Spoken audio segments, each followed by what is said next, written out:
Ladies and gentlemen, welcome to yet another exciting, titillating, orgasmic edition of Radical Rock and Record Reviews. And I'm your host, Wild Ride bassist Mick Watkins, otherwise known as Dick Twatkins. And today, guys, I'm bringing to you part 2 of my 5-part series known as Decades. And today, guys, we're going to talk about my 10 favorite hard rock and heavy metal albums of the 80s. Oh, yeah!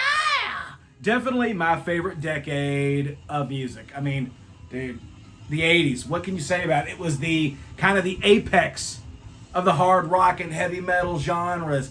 It was just badass. So let's get down right to it. 1980. My favorite album in 1980.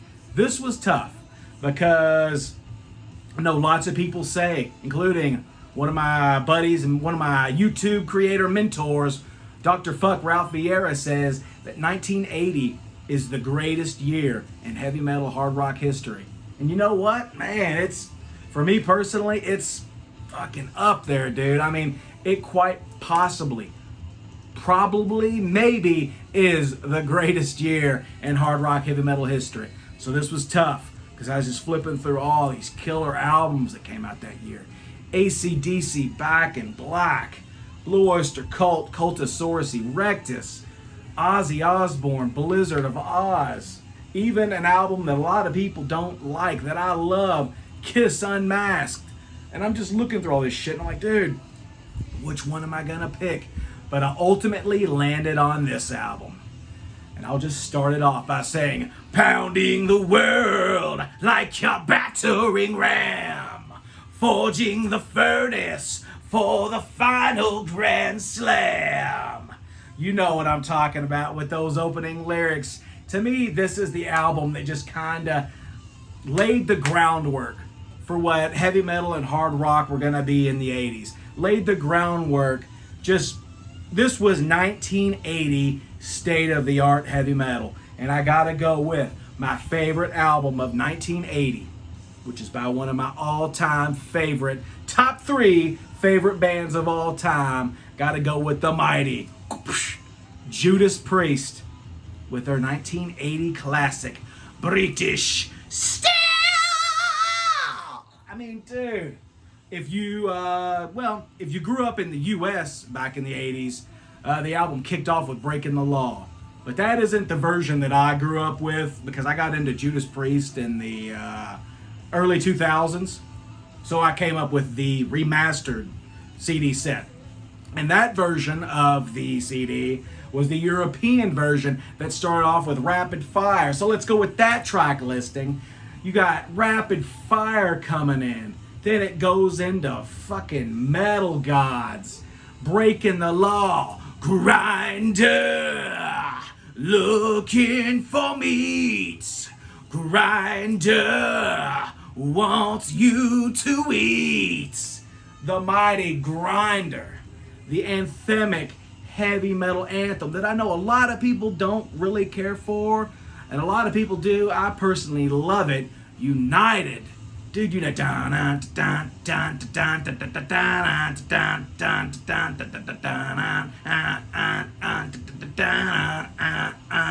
how could you not love that song with that cool fucking riff, dude? Side B opens up with Living After Midnight, rocking to the dawn, loving till the morning, and I'm gone, living after midnight. You know, the song's very overplayed. It gets played on classic rock radio a lot here, and I know I've heard it a million times over and over, but I never get tired of Living After Midnight. And I never get tired of the song that I first heard back in the 90s on Beavis and Butthead. Breaking the law, breaking the law, breaking the law, breaking the law, breaking the law, breaking the law, breaking the law, breaking the law, breaking the law. You don't have to be old to be wise. The Rage and Steeler. Catch the flame now. Eye to eye, don't let chances pass you by. Always someone at your back. buying that time for attack. Dude, just great shit. My number one favorite album of 1980, Judas fucking Priest, British Steel. And I'd have to say my favorite track, probably Grinder. Grinder. Slaying, dude. Slaying. Now, let's go to 1981. My favorite hard rock heavy metal album of 1981. This one was, I had a couple contenders come up against this one. Especially the debut album of my second favorite band of all time, Motley Crue. Motley Crue released Too Fast for Love in 1981. And I love Too Fast for Love, a life-changing album for me. But when I put it up against this next album, man, it was hard, dude. It was hard to figure out. And I'm like, which one? And while I love Too Fast for Love, this was tough. I had to give it up to the Ozman, the Madman, Ozzy Osbourne, with his 1981 classic, Diary of a Fucking Madman. Yes, Diary of a Madman. One of the greatest albums of all time, in my opinion. Fucking love it. I mean, you got Diary of a Madman. And this was just the coolest era of Ozzy. You know, I love early Ozzy. Pretty much from Diary up until Ultimate Sin. Ozzy had this cool classical hammer horror kind of gothic vibe about him. This is the Ozzy Osbourne that freaked out all your parents, and it just, you know, dude, fucking biting the heads off bats, biting the heads off doves and all kinds of shit, hearing rumors about Ozzy killing dogs and puppies on stage and shit, and probably eating babies and everything else. But dude, talking about the music on Diary of a Madman, just this album is so majestic. And to quote my buddy Edwin Canastrossi, so you need to check out Edwin's channel because he has some excellent shit going on. But just this album has a pageantry about it. A pageantry about it. A classiness to it. It's just fucking perfection, dude. Heavy metal perfection. Early 80s heavy metal perfection. I mean, you got the killer band. In my opinion, one of the greatest bands of all time. Ozzy Osbourne on lead vocals. Randy Rhoads on lead guitar. Bob Daisley on bass. And Lee Kerslake on drums. Dude, speaking of Bob Daisley, everybody, which granted, it's much warranted, everybody always gives Randy Rhoads so much credit for Ozzy's solo career.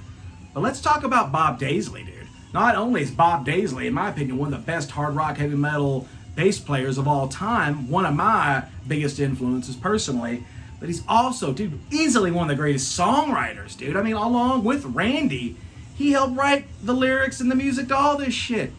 So, dude, Bob Daisley, in my opinion, should be just as proclaimed as Ozzy or Randy Rhoads. And Lee Kerslake, dude. Fucking one of the best badass drummers there is, too. And you got Over the Mountain, the stoned out classic Flying High Again. You Can't Kill Rock and Roll. Believer with that boom, down, boom, down, boom, down, boom, down. That cool opening bass riff. Kind of spooky and shit. Side 2, Little Dolls. Tonight, is it just a rhapsody or am I right? One of my favorite Ozzy Osbourne ballads, Tonight. SATO. And easily my favorite track on this album, and probably my favorite Ozzy Osbourne song, period. The title track, Diary of a Madman, dude. Easily one of the greatest albums of all time. My favorite album of 1981, Ozzy Osbourne, Diary of a Madman, with a very strong honorable mention of Motley Crue, Too Fast for Love. Some other honorable mentions. I really didn't do honorable mentions much because it's just a lot of shit, dude. A lot of shit. Yeah, Motley Crue, Too Fast for Love. Kiss, Music from the Elder, which I love. Believe Iron Maiden, Killers came out in 81. Fuck, AC/DC, For Those About to Rock. Just all kinds of crazy killer stuff. I'm telling you, the 80s. Oh, Blue Oyster Cult, Fire of an Unknown Origin. So yeah, favorite album 1981, Ozzy Osbourne, Diary of a Madman. Now, Going into 1982. A lot of people say 1980 is the greatest year of hard rock and heavy metal in the 80s.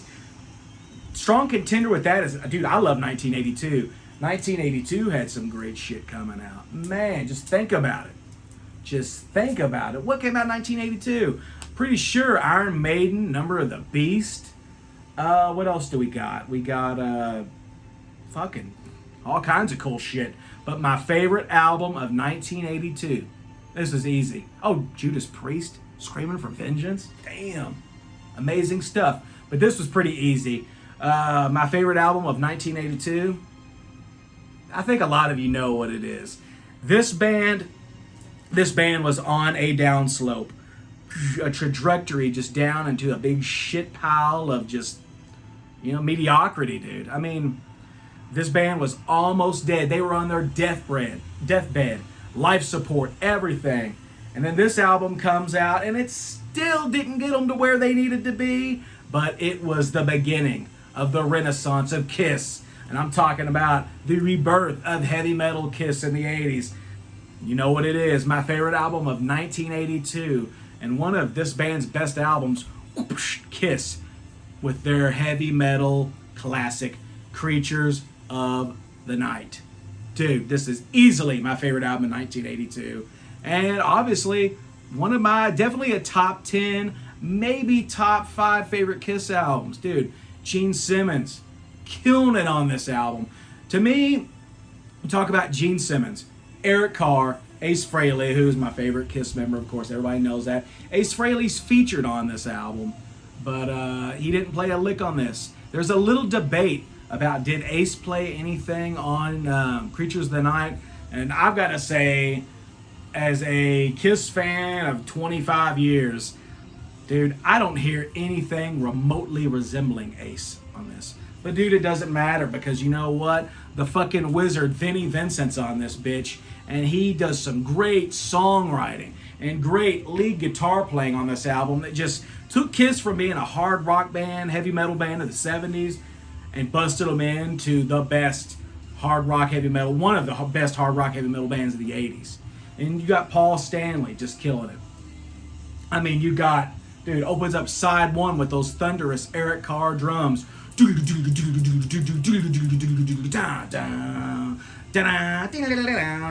Creatures of the Night, Saint and Sinner, which is my favorite track on the album, Keep Me Coming, Rock and Roll Hell, Danger, I Love It Loud, I Still Love You, Killer, War Machine. Just a great heavy metal album of the 80s. Gene Simmons doing some killer vocals. I think Gene and Paul were kind of at their vocal peak around Creatures of the Night, Lick It Up, that kind of stuff. So yeah, my favorite album of 1982, this kind of nocturnal, just kind of dark, evil, heavy metal classic, Creatures of the Night, man. And this is kind of like right in like the beginnings of that cool era that I love, the Satanic Panic, I mean, Satanic Panic, you got parents seeing their kids playing this shit on their turntables, Kiss, Creatures of the Night, Ozzy Osbourne, Diary of a Madman. But that was such a cool time to be a kid, and, just being caught up in all that cool, fun Satanic Panic stuff. Speaking of Satanic Panic, my favorite album, another one, easy one for me, my favorite album of 1983 goes to my second favorite band of all time, and, well, arguably their best album to me. My favorite Motley Crue album is Too Fast for Love, but this is definitely my second favorite Crue album, and I gotta go with my favorite album of 1983, whoosh, Motley Crue. Look at the cool pentagram, Satanic Panic, freaking all the parents out, fucking yeah, scaring all the teachers and pastors and shit. Dude, Motley Crue, shout at the devil.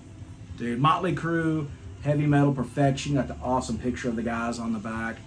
Got this gatefold. I can't imagine a parent in 1983 seeing this and going, oh my God, that pentagram, that's like the mark of the beast, the sign of the devil. And just open it up and seeing this shit. I mean, how cool is that? It looks like a bunch of fucking like road warriors, just out running around the streets in Armageddon, just badass, dude. Motley Crue, really, in my opinion, Motley Crue should have stayed on this kind of trajectory, Too Fast for Love, Shout at the Devil. Definitely Motley Crue's peak as a band, in my opinion. They should have stayed with that kind of that cool, dark, hard rock, heavy metal, kind of satanic kind of vibe that they had on those first two albums.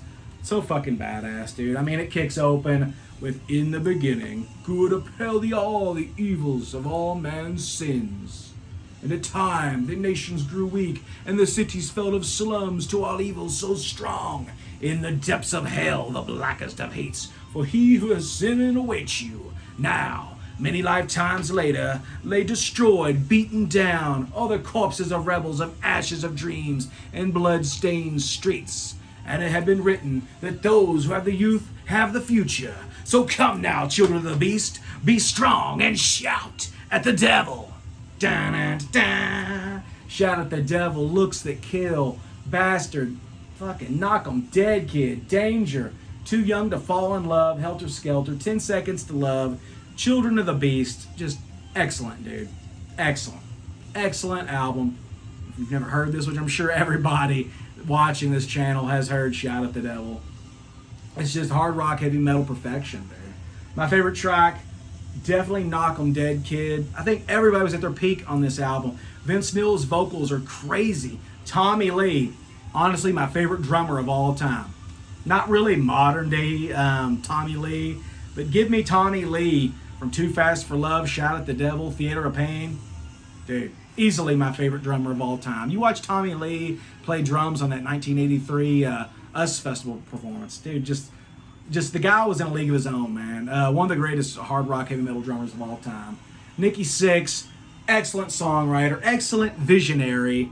A lot of people talk shit about Nikki Sixx's bass playing, but honestly, Nikki's one of my biggest influences as a bassist. I mean, his bass playing is really groovy, it's cool, it's serviceable of what Motley Crue needs. I mean, everybody's like, Nikki Sixx isn't a good bass player.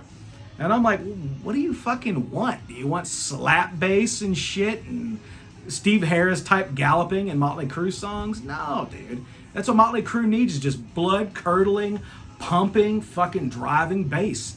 And Nikki delivers that in spades. So yeah, my favorite album of 1983, Shout at the Devil. Excellent stuff. And you gotta talk about Mick Mars, dude. One of my favorite guitar players of all time. Mick Mars. Some of his best leads, probably his best leads, on Shout at the Devil. Excellent guitar player. Cool ass dude. Mick Mars rules. Favorite album of 1984. Once again, for me, this was pretty easy. It was the debut full-length album of one of my favorite bands. Definitely top 5 favorite band for me. Definitely top 5, maybe on the outer skirts of the top 5. Not really for sure about that. I haven't thought about that in a while. But easily this band's best album. Another band that kind of peaked early on their debut album. But nonetheless, dude, everything they released after that's still killer and still badass. And I'm talking about, this is one of my favorite albums of all time. One of these days I'll make my top 10 favorite albums of all time list. And this will definitely be on there. I'm talking about my favorite album in 1984. Easily. Rat with Out of the Cellar. Dude, Rat and fucking roll. Rat ruled back in 1984, and guess what? Throw out all the bullshit and the drama, Rat still rules in 2021, man. Excellent band. Robin Crosby on lead guitar, rhythm guitar, songwriting. Warren DeMartini, definitely one of the greatest 80s shredders, period. One of the greatest guitar players of his generation, probably of all time in my opinion. You got Juan Crucier on bass, excellent bass player, excellent backing vocals. Bobby Blotzer on drums. Bobby Blotzer to me is, dude, another killer 80s drummer that when you hear those drums, you know that it's Bobby Blotzer playing. He's just got a very unique drum sound. And of course, one of my favorite singers of all time. As a singer, you guys hear me sing a lot on this show. And a singer that I try to kind of mime my own voice after, Stephen Pearcy, dude. Stephen Pearcy's just got one of the coolest singing voices in my opinion, man. He's very unique. He's not maybe technically a great singer like, that's not Stephen Pearcy. He's just full of attitude. He's just full of cocksure attitude and confidence. He's a singer kind of a lot like Alice Cooper, you know, to where It's kind of got the, yo, round and round, what goes around comes around. I'll tell you why. Dig. But yeah, you got, dude, Wanted Man. Excellent song. The song I heard back in the day that made me a Rat fan, Wanted Man. You're in trouble. It's what you're gonna do. You're in trouble. It's what you're going through, going through. Round and Round, of course, the classic. Never get sick of it. Excellent song. In Your Direction. Love In Your Direction. She Wants Money. Lack of communication. Back for more. You know you're back. You're back for more. You turn away. You're back for more. The Morning After. I'm insane. I'm insane. I'm insane. I'm insane. Don't go looking for trouble, 'cause I'm all the trouble you need. You don't go looking for bad luck. You got it guaranteed, yeah. Excellent. And Scene of the Crime, just a badass album. And, you know, got to give a little respect. Of course, Robin Crosby passed away 19 years ago, so a little moment of silence to Robin Crosby. And a little moment of silence to Tawny Kitaen, the beautiful, hot, luscious babe on the album cover. She passed away, I think, earlier this year. So, a little moment of silence for Tawny Kitaen, those hot legs. Man, sucks. But yeah, Rat, dude. Rat's still going today. Kind of in a weird lineup and stuff with only Steven and Juan as the original members. But nonetheless, they still rock. They got a young cat on lead guitar named Jordan Ziff, slaying it. But you know what? Dude, Rat. Keep Jordan Ziff on guitar, but bring back, you have to have Warren D. Martini, dude. Bring back Warren D. Martini, bring back Carlos Cavazo, bring back Bobby Blotzer on drums, and let's go out with another badass album like Infestation, dude. Rat can still be a killer fucking band. They are, but they need those key members, and it would be a great reunion. I would shit my fucking pants. Rat and Roll, Rat Rules. My favorite album of 1984, Rat Out of the Cellar. Favorite album in 1985. Woo! Pretty easy for me. There's some other albums that I thought of being honorable mentions, but when it comes down to it, I love this album. This album gets a lot of slack. You know, a lot of people think that this was the beginning of the kind of the downfall for this band, and I agree. This album's not as good as their first two, but it's better than anything else they did later on in the career. So while it might be a little bit of a decline, it's still up there. Gotta go. And this album is really, from what I've seen from a lot of Motley Crue fans, this album's either people love it or people hate it. And I gotta go with my favorite album of 1985, Theater of Pain. I'm in the camp of that. I love Theater of Pain. Is it as good as Too Fast for Love? No. Is it as good as Shout at the Devil? No. But you know what? I think it's better than Girls, Girls, Girls. I like it better than Dr. Feelgood. I like it better than the Motley Crue album with John Corabi. I know.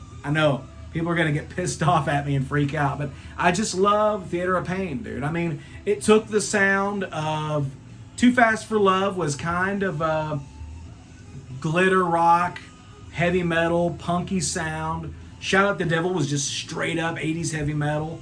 This kind of took the sound of both Too Fast for Love and Shout the Devil, and then kind of added some kind of bluesy 70s Aerosmith vibe to it. So, dude, to me, that's fucking rad. I mean, you got some killer fucking songs. My favorite track, Louder Than Hell.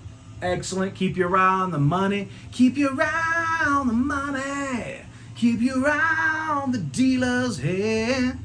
Dude, save our souls for the heavens. Save our souls for the promised land. Save our souls, Louder Than Hell. Tonight, we need a lover tonight. Tonight, we need a lover. Excellent songs it could have been on Shout at the Devil, dude. So while it's got a little bit of lighter fluff with Smoking in the Boys' Room, yeah, that song's okay. Fucking Home Sweet Home, dude. I love Home Sweet Home. No burnout factor for me with Home Sweet Home. Raise Your Hands to Rock is kind of light, but I love that song too. But yeah, I mean, other than a couple lighter numbers, Use It or Lose It. That riff, dude, straight off of Shout at the Devil. but it's kind of got this kind of theatrical kind of vibe about it. I love Theater of Pain, dude. I love Theater of Pain. Can't really say anything bad about it. I love the guitar tone on the album. There's the boys in Motley. I love the guitar tone on this album. I love the drum sound. Vince Neil's still kicking ass. Nicky's kicking ass on bass. In my opinion, it's an excellent album. I know a lot of people disagree, but opinions are like assholes. I have one, and hopefully you have one too, because if not, a little weird. So yeah, my favorite album of 1985, Motley Crue, Theater of Pain. Yeah. So here's one. Favorite album of 1986. Now, I know a lot of people would say Metallica, Master of Puppets is the only true answer. And you know what, dude? I love Metallica. I love Master of Puppets. Great album. But I gotta be honest. When it comes to the, and a lot of fans of hard rock and heavy metal, they kind of get into these kind of camps. You've either got to be a glam guy or you got to be a thrash guy. Like they can't coexist or something, And while I love Metallica and I love Master of Puppets, dude, I'm more of a rock and roller, dude. I'm more of a glam metal guy. I mean, labels, whatever the fuck. I'm just more, when it comes down to it, are you a really heavy fucking guy, or are you more of a rock guy? And I gotta lean towards, I'm more of a rock dude. So me. So I gotta go. That being said, my favorite album in 1986, Rat, Dancing Undercover. Love this album. Kind of like Theater of Pain. A lot of people will see this as kind of being the beginning of Rat's decline. I don't think so, dude. If anything, you had the Rat EP, you had Out of the Cellar, you had Invasion of Your Privacy. I think in a lot of ways, Dancing Undercover is Rat getting a little bit heavier and darker, dude. I mean, this album has some of Rat's heaviest songs. One good lover made for each other. One good lover. I love that riff, dude. Drive Me Crazy's badass. Bow, down, down, down. Slip, slip of the lip. I like the way you move your hips. Slip of the lip. Body Talk. My favorite song on this album. Easily. Body Talk. Looking for Love is badass. 7th Avenue. It doesn't matter about the clothes you wear. It doesn't matter if they stare.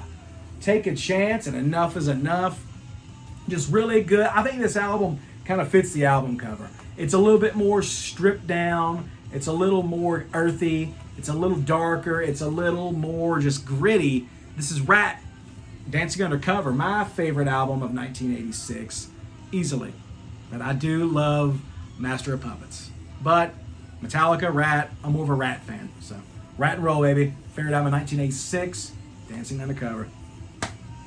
Okay? Favorite album 1987. This was a tough one. Dude, you got Guns N' Roses' Appetite for Destruction coming out that year. In my opinion, one of the greatest hard rock albums of all fucking time. But, that was probably my honorable mention. That, Motley Crue, Girls, Girls, Girls is pretty good, even though it's not one of my favorites in their discography. But you got some really good albums coming out that year. But really, when I thought about Guns N' Roses' Appetite for Destruction or the one I chose, gotta go with this. Easy. My favorite album in 1987, Alice Cooper, Raise Your Fist and Yell. I absolutely love this Alice Cooper album. One of my favorite, probably, I'm going to go ahead and kind of spoil my inevitable Alice Cooper ranking, but this is definitely a top 5 Alice Cooper album for me. I just love it. This is Alice Cooper, when he made his return on Constrictor. There was more of a 80s heavy metal vibe. Well, this is Alice Cooper even going a little heavier, a little darker. I like to consider Constrictor and Raise Your Fist and Yell kind of Alice Cooper's 80s slasher horror movie era, Lots of influence from, Robert Englund. Freddy Krueger is on this. What song is it? It's, Lock Me Up. Alice Cooper, you have been accused of mass mental cruelty. How do you plead guilty. And he goes, ah. Yeah, Freddy Krueger's on this album, dude. Just badass heavy metal Alice. Got Freedom, love it, Lock Me Up. If you don't like it, you can lock me up. Whoa, whoa. A lot of this album was like Alice's response to like the PMRC and all that shit going on at the time. Yeah, give the radio back to the maniac, to the maniac. Step on You's badass, not that kind of love. Prince of Darkness, which is the title track to a horror movie.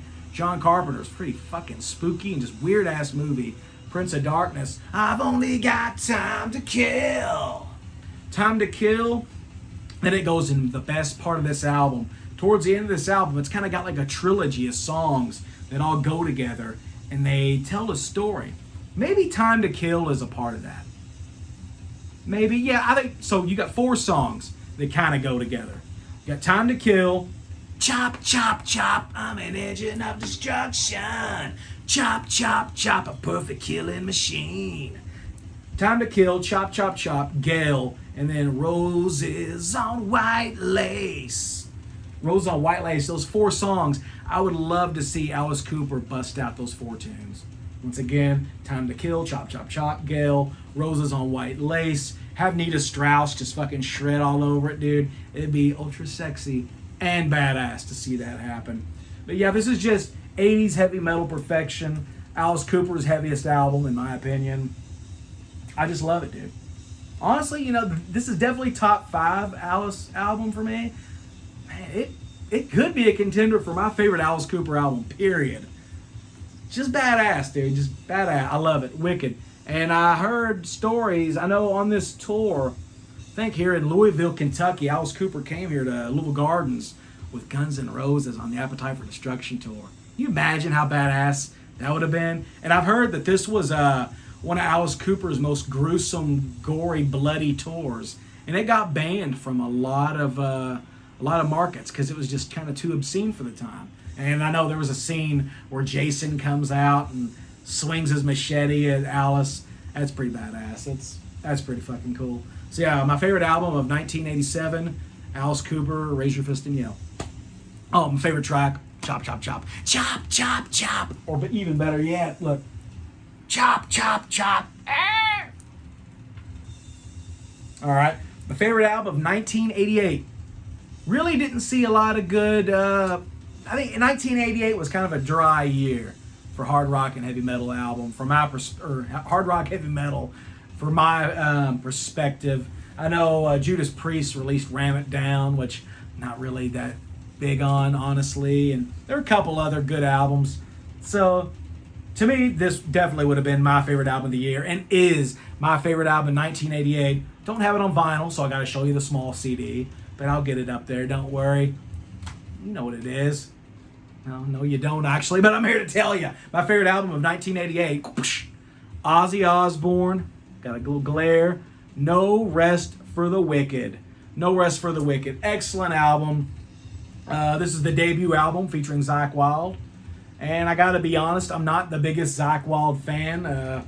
Like in more modern years, I think kind of all of his riffs just kind of sound the same, and he uses those pinch harmonics way too fucking much, and whatever, blah blah blah. Zakk Wylde was on fire on No Rest for the Wicked. I mean, you got an excellent band on this album too. Ozzy Osbourne lead vocals, Zakk Wylde lead guitar, Geezer Butler. Is Geezer Butler on this album? Hang on. Pretty fucking sure Geezer Butler. I gotta look at the booklet real quick. Hang on. I should have done my homework. Let's see. Oh, now it's gonna be hard to see on there. Okay, Ozzy lead vocal. Oh no, excuse me, I was wrong. I know Geezer Butler did the tour for this album. Bob Daisley though, so give it up. More badass Bob Daisley. I don't think I ever really even knew that. But yeah, Bob Daisley on bass and Randy Castillo on drums. Excellent lineup. Ozzy Osbourne, Zakk Wylde, Bob Daisley, Randy Castillo.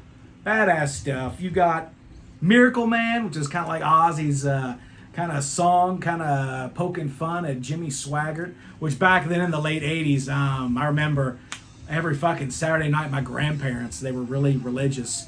they would always watch Jimmy Swaggart's programs, and I'd be sitting on the floor playing with my Ghostbuster action figures and my Batman action figures, and we would watch Jimmy Swaggart.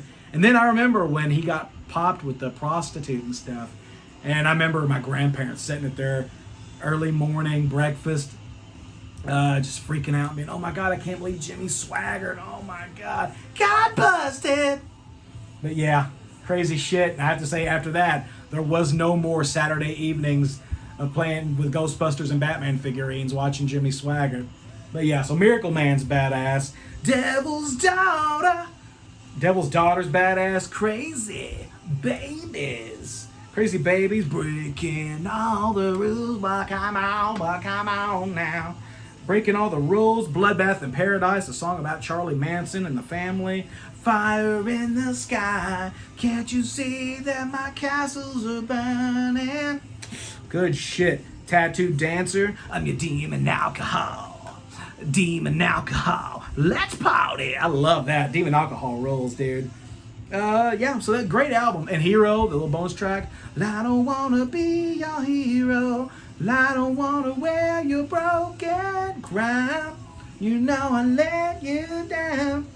To me, when I was talking earlier about that kind of the gothic hammer horror of Ozzy, that whole era, this was kind of like I consider that kind of the ending of that era of Ozzy with The Ultimate Sin. But really, if you look at it and you look at the theme of the songs and stuff, there was still a little bit of that gothic, bats and castles, kind of gothic hammer horror era of Ozzy. There was still a little bit of it on this, but Ozzy was kind of drifting out of that and kind of going in a little more of a mature direction.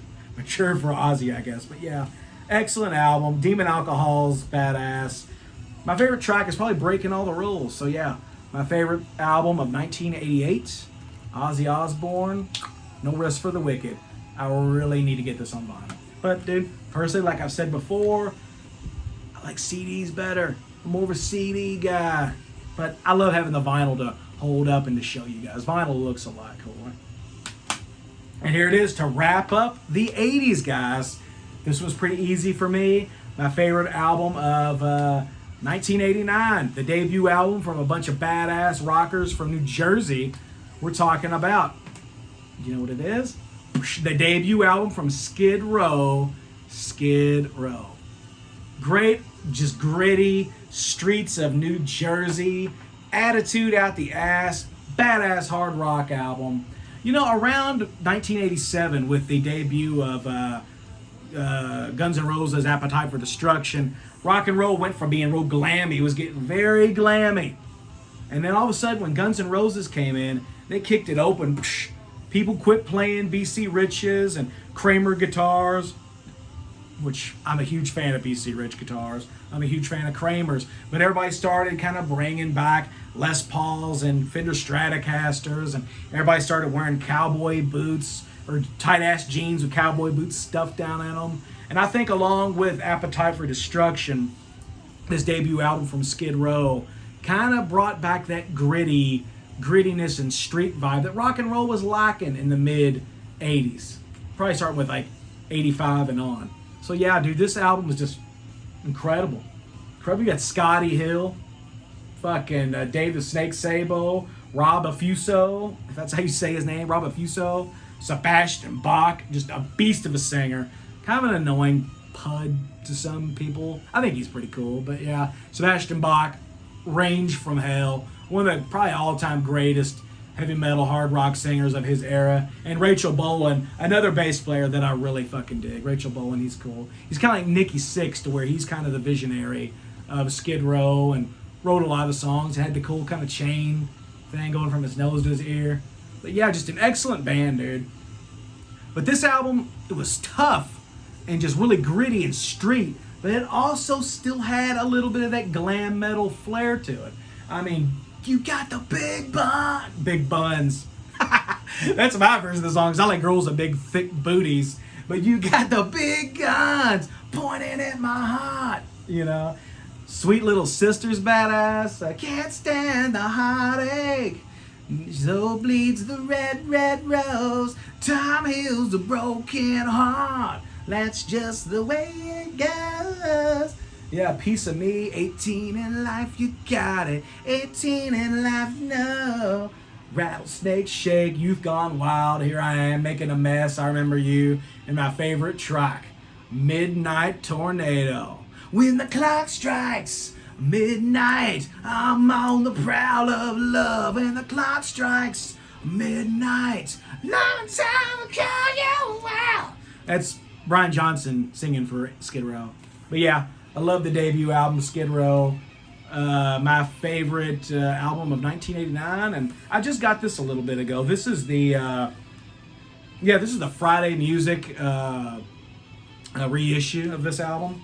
Really fucking hard to find, dude. Thank you, Penny and Bill, for getting me this. But yeah, check it out. Came out on kind of sweet, kind of translucent purple vinyl. Pretty fucking badass. I love this album, dude. So yeah, easily my favorite album of 1989, right there. So let's recap. 1989, Skid Row, Skid Row. 1988, Ozzy Osbourne, No Rest for the Wicked. 1987, Alice Cooper's slasher classic, Raise Your Fist and Yell. I blanked out for a minute. 1986, Rat Dancing Undercover. 1985, Motley Crue, Theater of Pain. Some like it, ooh, some like it, ooh, some like it. No! Okay, favorite album of 1984, Rat Out of the Cellar. Favorite album in 1983, gotta look at the gatefold, Motley Crue, Shout at the Devil. Favorite album of 1982, Creatures of the Night, Kiss. Favorite album of 1981, Ozzy Osbourne, Diary of a Madman. Favorite album of 1980, Judas Priest, British Steel. Guys, I want to thank you for joining me on this journey. We have completed the 80s. We completed the 70s and the 80s. And next comes up episode 3 of Decades, the 1990s, man. The 90s is going to be tough. The 90s is going to be tough because, you know, I kind of got my first tastes of hard rock and heavy metal in the 80s, in the late 80s. Pretty much with this. I mean, I remember pretty much when this album came out, I remember my Aunt Sandy bought it. And I remember in her room, she had a poster of this album on her wall. So, you know, No Rest for the Wicked in the late 80s is kind of when I started getting my first taste of hard rock and heavy metal. But back then, I didn't give a shit. I was a little kid, and that's all I was worried about was Batman and Ghostbusters. But anyway, but in the 90s is where I personally really started getting into rock and metal music, and when I became a fan. And it was also very, for the kind of music that I love, it's kind of very a dry spell, man. The 90s was very tough for hard rock and heavy metal. But we'll see. We'll see how it goes. We'll see how it unfolds. I already have the list made up. I just need to fine-tune it and see exactly how it goes. But anyway, guys, thank you for joining me on this journey through the 80s. I want to thank you all for the subscriptions. And if you dig this episode or any of my past episodes, please subscribe, hit the notification bell, because soon, guys, I'd like to get up to 10,000 or 1,000 subscribers, guys. I'd really like to do that. So if you could just help me out, hit the subscription button, the notification bell, so you know when the new episodes are up and they're going live and all that bullshit. But yeah, guys, thank you for the subscriptions. Thank you for the awesome comments. I love talking to you all about the music that we love, guys. And thank you for checking out my band, Wild Ride. You guys a lot of people have been streaming and buying copies of our debut EP, City Streets, on our Bandcamp, wildride.bandcamp.com. Check us out on Facebook, WYLDRYDE. Look us up on Instagram, Official Wild Ride. And we'll be out there doing some touring here soon. Matter of fact, in I think September, August 6th and 7th, we will be in Saginaw, Michigan, and we will be in Pontiac, Michigan. So we're going up north, guys. Or is that the Midwest? I don't know. Fuck it, whatever. But yeah, if you're in those areas, guys, if you're in Michigan, come and check out Wild Ride. If you dig shit like Judas Priest and Ozzy Osbourne and Kiss, you will fucking love my band Wild Ride. So guys, until the next episode, when we tackle my top well, my favorite albums from each of the years in the 90s. Until then, I will see you later. Be good. Keep rocking. Check you later, guys. Check you later. Check you later. Peace.